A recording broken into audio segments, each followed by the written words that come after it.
Good morning ma'am. Morning बेटा, good morning.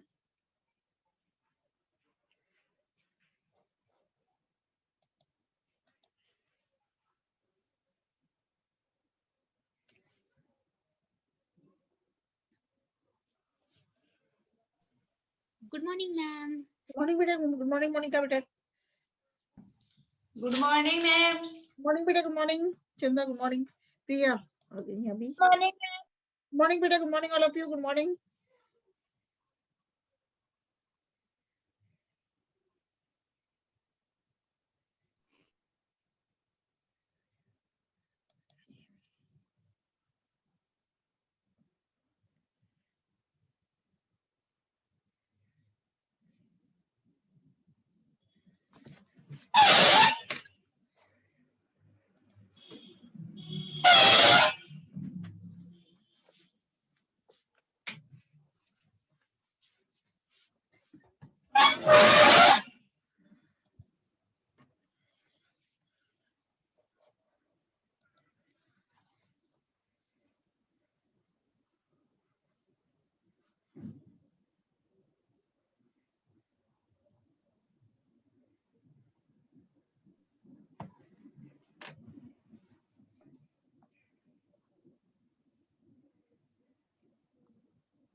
क्या करूं?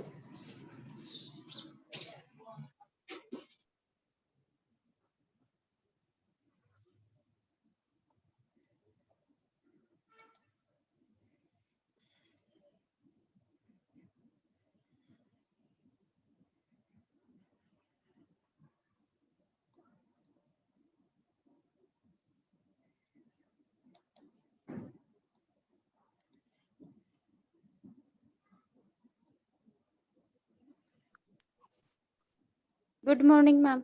मॉर्निंग बेटा, गुड मॉर्निंग। नमस्ते। हाँ नमस्ते बेटा, good morning all of you, नमस्ते।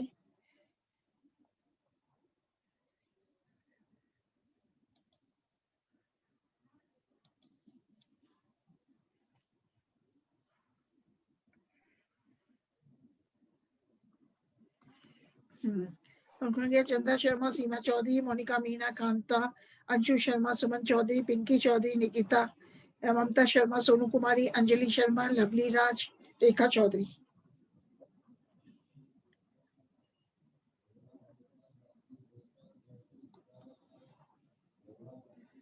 लवली राज,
पिंकी चौधरी, प्रिया, गुड्डी वर्मा, गुड्डी भी आ गई, लवली राज भी आ गई, रेखा चौधरी भी आ गई, सोनू कुमारी, अंजलि शर्मा।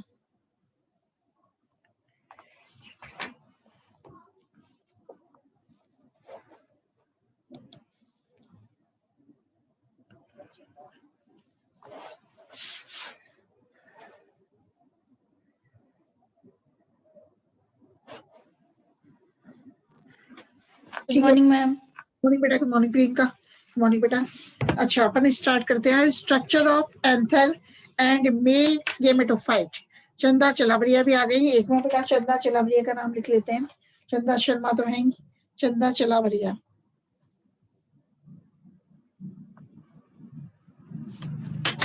ठीक है बेटा, अपन बात करते हैं पराग कोश की संरचना तथा नर युग्म कोदभेद, structure of anther and male gametophyte.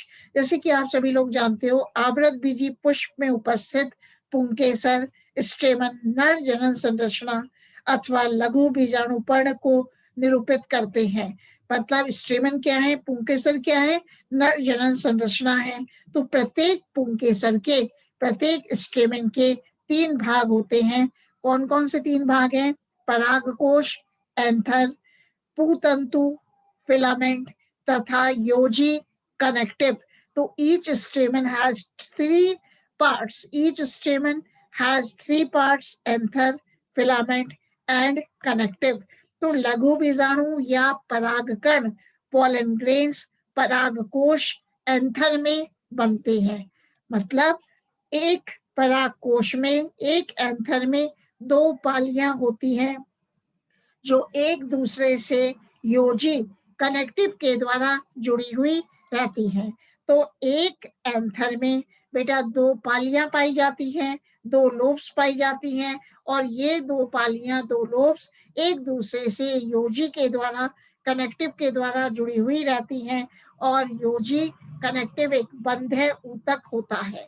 तो परागकोश एंथर की प्रत्येक पाली 2 चैम्बर्स में विभेदित होती है। तो परागकोश में 2 पालियां हैं और प्रत्येक पाली, प्रत्येक लोब 2 चैम्बर्स, 2 प्रकोष्ठों में विभेदित होती है, और इन चैम्बर्स को पोलन सैक कहते हैं, परागधानी कहते हैं, पोलन सेक्स कहते हैं, या माइक्रोस्पोरेंजियम, लघु बीजाणुधानी भी कहते हैं। तो परागकोश की प्रत्येक पाली बेटा 2 चैम्बर्स में डिवाइड होती है, और इन चैम्बर्स को, इन प्रकोष्ठों को पोलन सैक भी कहते हैं, वह माइक्रोस्पोरेंजियम भी कहते हैं। इस प्रकार 2 पाली युक्त परागकोश डाइथीकस कहलाते हैं, तथा कुल मिलाकर इनमें 4 लघु बीजाणुधानियां होती हैं। तो ऐसे परागकोश को जिनमें 4 लघु बीजाणुधानियां होती हैं, उनको टेट्रास्पोरेंजिएट परागकोश, टेट्रास्पोरेंजिएट एंथर कहते हैं।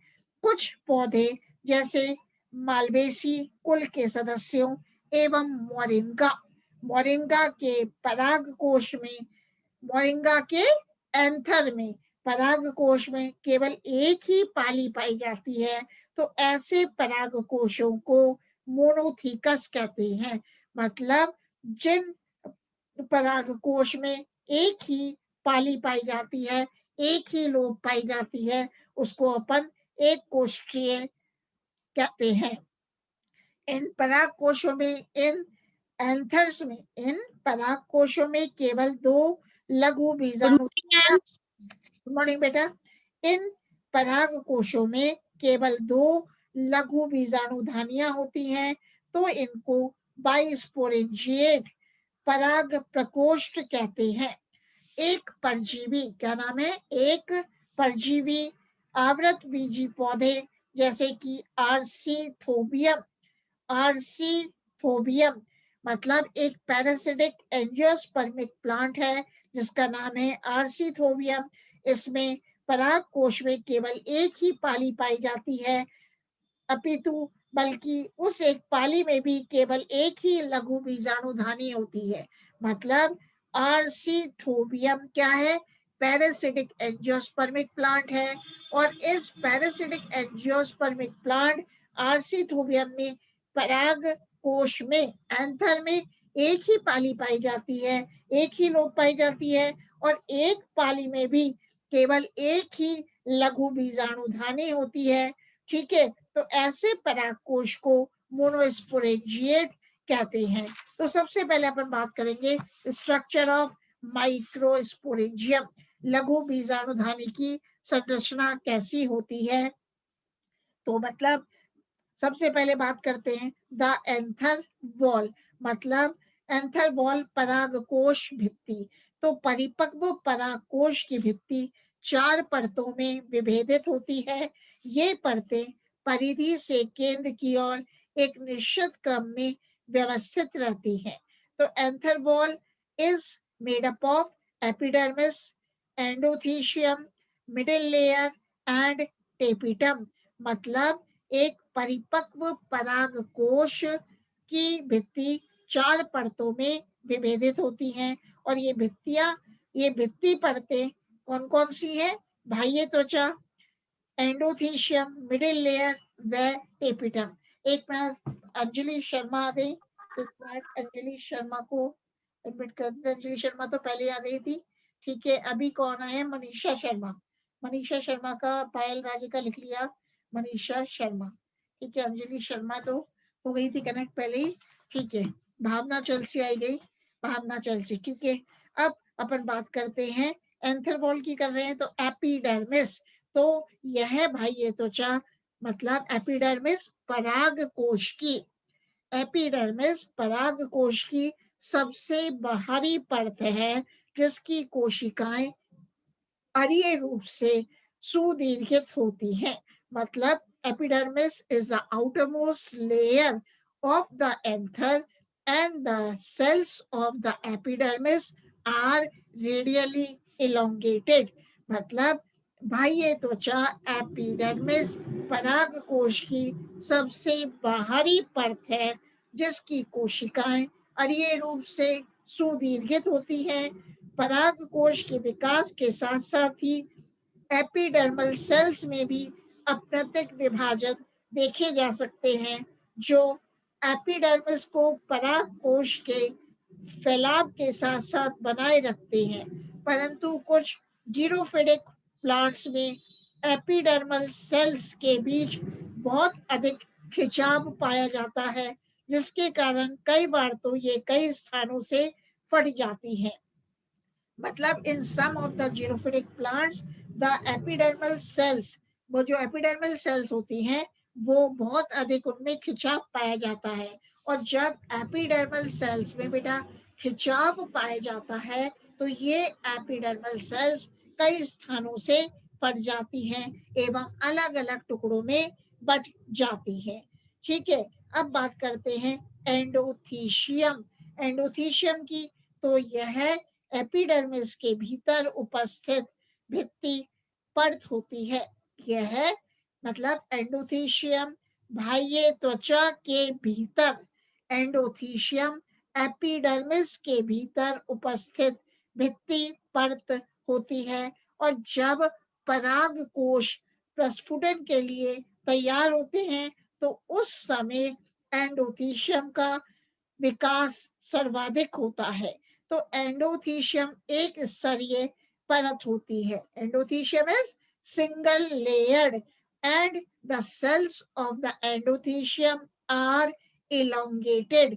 एंडोथीशियम एक स्तरीय परत है और एंडोथीशियम की कोशिकाएं सुदीर्घित होती हैं, elongated होती हैं। परंतु पादप क्या है? परंतु कॉक्सीनिया में एंडोथीशियम परत द्विस्तरीय होती है। इन कोशिकाओं की आंतरिक स्पर्श रेखीय भित्तियों पर रेशेदार पट्टियों की उपस्थिति एंडोथीशियम कोशिकाओं का विशेष लक्षण होता है। मतलब कॉक्सीनिया में क्या होता है? the inner tangential walls in coccinea, the inner tangential walls of the epidermis shows the presence of fibrous bands, which is a characteristic feature of the endodermal cells. तो ये पट्टियां अंग्रेजी अक्षर की यू आकृति अथवा गोलाकार होती हैं। ये जो पट्टियां हैं अंग्रेजी अक्षर की यू आकृति अथवा गोलाकार होती हैं, परंतु मेलोथ्रिया में ये पट्टियां अतिव्यापी वलय के रूप में होती हैं। एक बार निधि का और लगा देते हैं। निधि भी आ गई और गुंजन भी। निधि और गुंजन, निधि और गुंजन, दर्शिता आई गई, निधि और गुंजन। ठीक है बेटा, मतलब मोमोर्डिका में इनका स्थूलन अनुप्रस्थ पट्टिकाओं के रूप में पाया जाता है। अब बात कर रहे हैं, किसकी बात हो रही है? एंडोथीशियम की। तो भ्रूण वैज्ञानिकों के अनुसार एंडोडर्मल सेल्स में स्थूलन पदार्थ इनमें संचित मंड कणों के रूप में होता है, परंतु डी फोसार्ड के अनुसार एंडोथीशियम सेल्स में स्थूलन पदार्थ सेल्यूलोज के रूप में पाया जाता है। मतलब जो कुछ वैज्ञानिक थे उन्होंने तो बताया जो एंडोडर्मल सेल्स है, सॉरी जो एंडोथीशियम सेल्स है, जो एंडोथीशियम सेल्स हैं उनमें जो स्थूलन पदार्थ क्या होता है? मंड कणों के रूप में होता है। लेकिन फोसार्ड ने क्या बताया? एंडोथीशियम सेल्स में जो स्थूलन पदार्थ है वो सेल्यूलोज के रूप में पाया जाता है।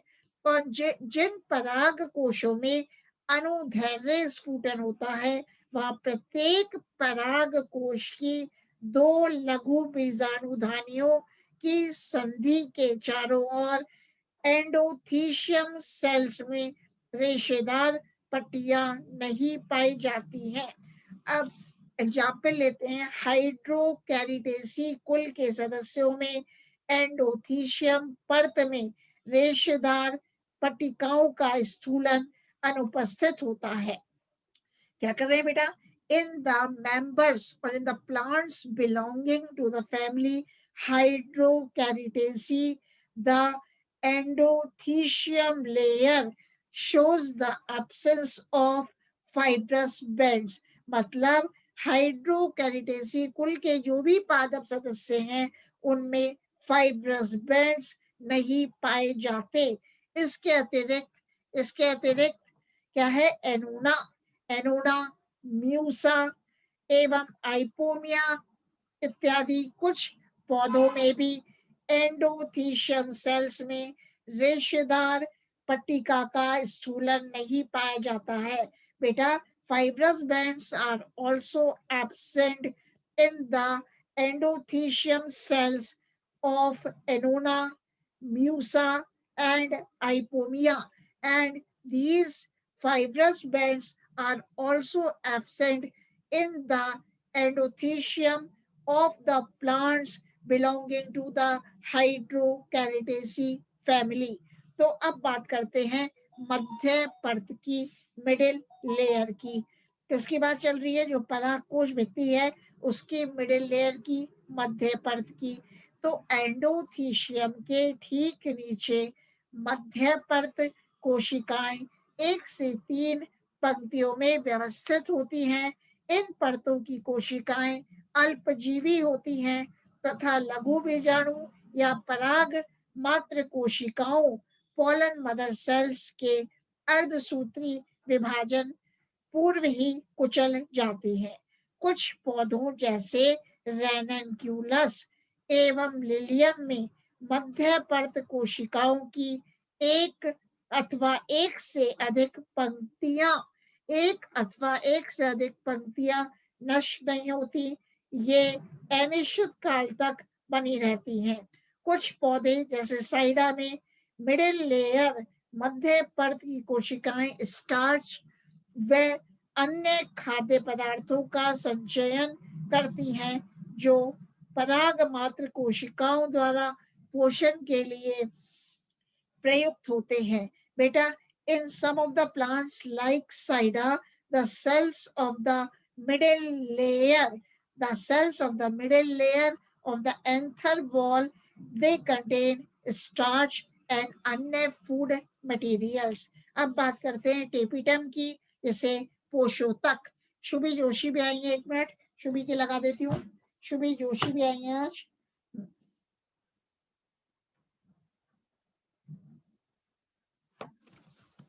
शुभी जोशी की बात कर दी बेटा, ठीक है। शुभी जोशी, तो ये इनकी भी हो गई। अब बात कर रहे हैं टेपिटम या पोषोतक की, तो यह लघु बीजाणुधानी की सबसे भीतरी परत है, जो कि संरचनात्मक एवं क्रियात्मक दृष्टि से सर्वाधिक महत्वपूर्ण मानी जा सकती है, क्योंकि परिवर्तनशील लघु बीजाणुओं अथवा पराग कणों के लिए उपलब्ध पोषक पदार्थ इस टेपिटम में से होकर लघु बीजाणुधानी तक पहुंच पाता है। इस परत की कोशिकाएं मतलब tapetal cells are elongated and they have dense cytoplasm, मतलब टेपिटम परत की कोशिकाएं आकार में बड़ी होती हैं, सुदीर्घित होती हैं, व इनमें गाढ़ा कोशिका द्रव्य पाया जाता है। मतलब the cells of the tapetum are large and elongated and they contain dense cytoplasm and they have large nucleus, और इनमें बड़ा केंद्रक पाया जाता है। शुरू में टेपिटम कोशिकाओं में केवल एक ही केंद्रक होता है, मतलब in the beginning or in the starting, tapetum or tapetal cells have only one nucleus, लेकिन बाद में टेपिटम कोशिकाओं में बहु केंद्र की बहुत सारे केंद्रक पाए जाते हैं, तो इस अवस्था को मल्टीन्यूक्लिएट बहु केंद्र की अवस्था कहते हैं। तो आवृत बीजी पौधों में टेपिटम कोशिकाएं केवल एक पंक्ति में पाई जाती हैं, परंतु कुछ पौधों जैसे कि कॉक्सीनिया में टेपिटम की दो अथवा दो से अधिक परतें भी मिल सकती है। ऐसी टेपिटम परत की कोशिकाओं में परिणतिक विभाजन के कारण हो सकता है। टेपिटम की कोशिकाएं स्वतंत्र रूप से विभाजित होती हैं तथा ये परिधि से केंद्र की ओर फैली हुई पाई जाती है। इन कोशिकाओं के जीव द्रव्य में खाद्य पदार्थों के अतिरिक्त कभी कभी वर्णक भी पाए जाते हैं। मतलब the cells of the tapetum contain food materials, or the cells of the tapetum store food materials as well as contain some pigments also.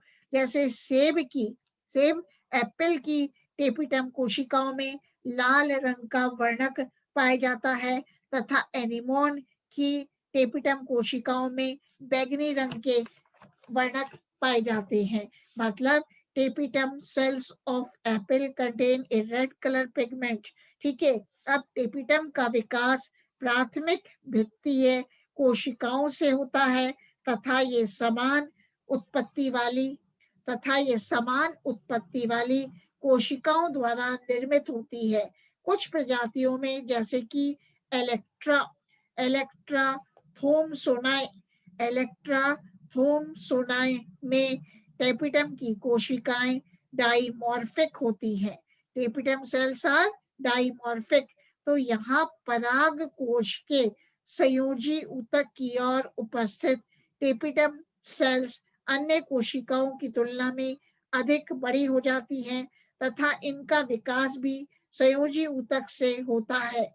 इन कोशिकाओं को सी टेपिटम कहते हैं। इसके विपरीत प्राथमिक भित्तीय कोशिकाओं से निर्मित टेपिटम कोशिकाओं का आकार छोटा होता है। इनको पी टेपिटम कहते हैं। तो टेपिटम क्या है? एक तो सी टेपिटम है, एक है पी टेपिटम। तो पी टेपिटम किसे कहते हैं? मतलब when the tapetum cells are formed from the primary peripheral cells, जब टेपिटम कोशिकाओं का निर्माण प्राथमिक भित्तीय कोशिकाओं से होता है तो टेपिटम कोशिकाएं आकार में छोटी हो जाती हैं और इसे पी टेपिटम कहते हैं। तो बीजाणु मात्र कोशिकाओं में अर्धसूत्री विभाजन के साथ साथ टेपिटम कोशिकाओं के केंद्रक का विभाजन भी होता रहता है। अतः टेपिटम की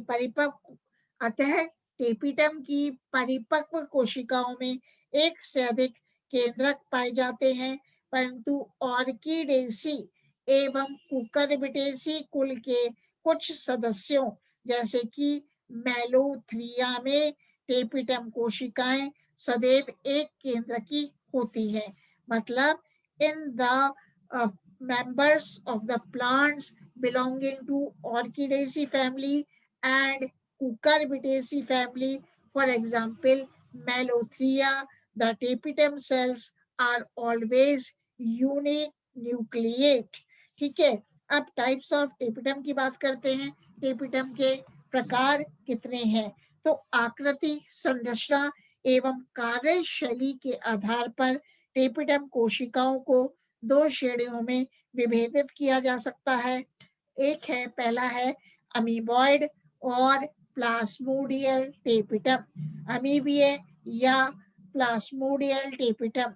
तो इस प्रकार की टेपिटम कोशिकाओं में आंतरिक व अरीय कोशिका भित्तियां हाइड्रोलाइटिक एंजाइम के प्रभाव से जल्दी ही टूट जाती हैं तथा इनका अनावृत जीव द्रव्य परागपुट या लघु बीजाणुधानी में मुक्त हो जाता है। बाद में ये जीव द्रव्य संकलित होकर टेपिटल पेरिप्लाज्मोडियम नामक जेली समान द्रव्य में रूपांतरित हो जाता है तथा वृद्धिशील परागकणों को पोषण प्रदान करता है। इलेक्ट्रॉन माइक्रोस्कोप की सहायता से अध्ययन करने पर यह ज्ञात होता है कि टेपिटल पेरिप्लाज्मोडियम अरीकी रूप से एक सक्रिय संरचना है। इसमें असंख्य केंद्रक विभाजन करते हैं। तो टेपिटल पेरिप्लाज्मोडियम इज ए एक्टिव स्ट्रक्चर और इसमें क्या पाए जाते हैं? इसमें असंख्य केंद्रक विभाजन करते हैं। जैसे कि बेटा टाइफा है और ट्रेडिस्केंशिया एवं अनेक एक बीजपत्री पौधों में यह टेपिटम मतलब एमीबॉइड और प्लास्मोडियल टेपिटम पाई जाती है। अब इस प्रकार अपन देखते हैं अब ग्लैंड्यूलर टेपिटम, स्रावी या ग्रंथिल टेपिटम।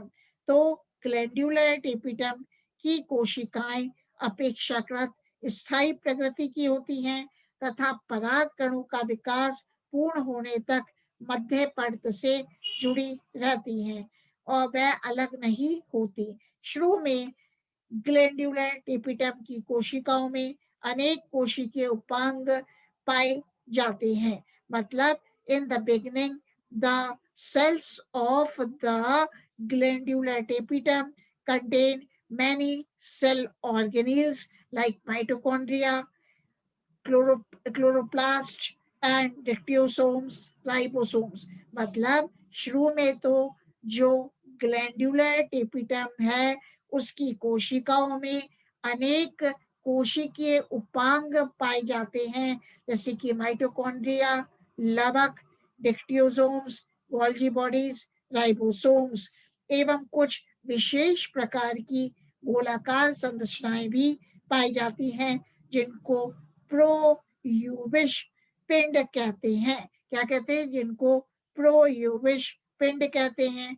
इस अवस्था में अर्थात बीजाणुजन कोशिकाओं की अवस्था में टेपिटम की भित्तियां अत्यंत ही पतली होती हैं, परंतु जैसे ही बीजाणु मात्र कोशिकाओं में अर्धसूत्री विभाजन प्रारंभ होते हैं तो उसके साथ ही टेपिटम कोशिका भित्ति मोटी हो जाती है। मतलब इन द बिगिनिंग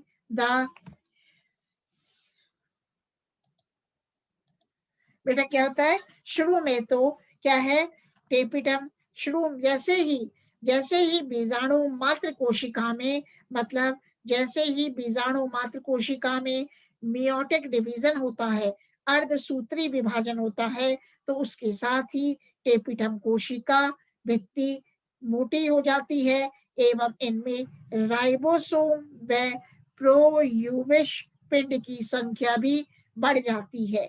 तो पोलन ग्रेन परागकण का विकास होने पर प्रोयूबिश पिंड टेपिटल भित्ति से निकलकर लघु बीजाणुधानी में आ जाते हैं तथा पदार्थ का जमाव हो जाता है।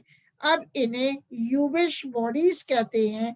क्या कहते हैं? इन्हें यूबिश पिंड कहते हैं। पराग कणों, पराग कणों, यहाँ मैं बात कर रही हूँ, किसकी बात कर रही हूँ? पराग कणों की बाह्य, एक बात करते हैं, पराग कण का विकास होने पर प्रोयूबिश पिंड टेपिटल भित्ति से निकलकर लघु बीजाणुधानी में आ जाते हैं तथा पराग कणों की बाह्य चोल के निर्माण में सहायता करते हैं। यहाँ प्रोयूबिश पिंड की सतह पर स्पोरोपोलेनिन नामक पदार्थ का जमाव हो जाता है। अब इन्हें यूबिश पिंड, यूबिश बॉडीज कहते हैं। मतलब कहने का मतलब है बेटा, जब प्रोयूबिश पिंडों की सतह पर स्पोरोपोलेनिन नामक पदार्थ का जमाव हो जाता है तो इन्हें यूबिश बॉडीज कहते हैं। मतलब when the deposition of sporopollenin occurs on the surface of pro-Ubish bodies, then these are called as Ubish bodies. पराग कणों की बाह्य चोल का संपूर्ण निर्माण यूबिश पिंडों के द्वारा ही होता है। कुछ पौधों में यूबिश पिंड पराग कण की बाह्य चोल पर जमकर इनकी मोटाई बढ़ाने में सहायक होते हैं। अनेक पौधों में पराग कण की बाह्य चोल का संपूर्ण निर्माण यूबिश पिंडों के द्वारा ही होता है। कुछ पौधे जैसे मिराबिलिस जलापा, साइलिन पेंडुला में पराग कणों का जीव द्रव्य इनके परिवर्धन के समय नष्ट हो जाता है तथा इन पराग कणों की सतह पर साधारण पराग कणों के समान बाह्य चोल का निर्मित होना यूबिश पिंडों के पराग कणों की बाह्य चोल के निर्माण में सहायक होने का प्रमाण है।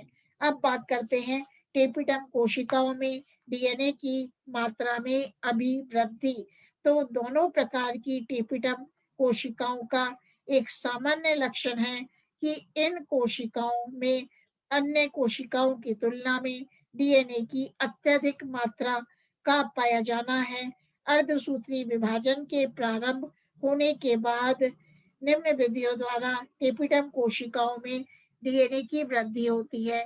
तो अपन देखते हैं कि टेपिटम सेल्स में डीएनए की वृद्धि कैसे होती है। पहला है बहु केंद्र की अवस्था, मल्टी न्यूक्लिएट कंडीशन।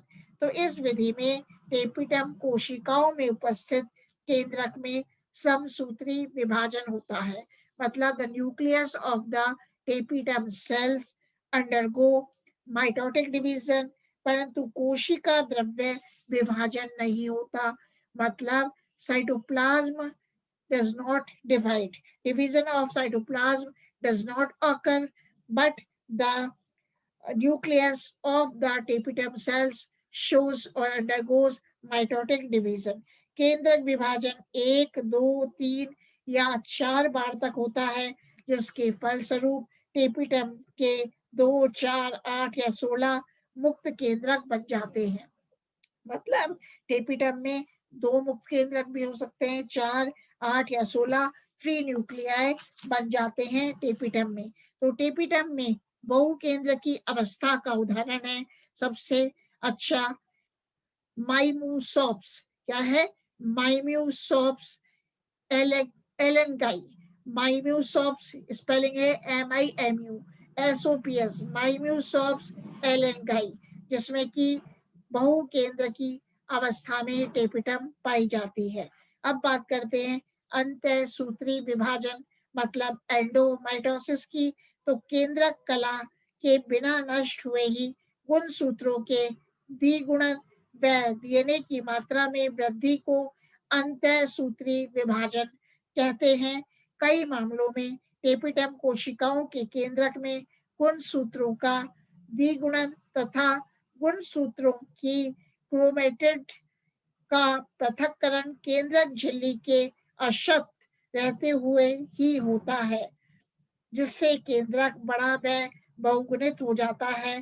जैसे कि एग्जाम्पल है कुकरबीटा एवं कुकरबीटा पेपो। कुकरबीटा पेपो इसका सबसे अच्छा एग्जाम्पल है। तीसरी बात किसकी करते हैं? फॉर्मेशन ऑफ रेस्टिट्यूशन न्यूक्लियाई प्रत्यानन केंद्रकों का निर्माण में लास्ट है पॉलीटेन स्टेज।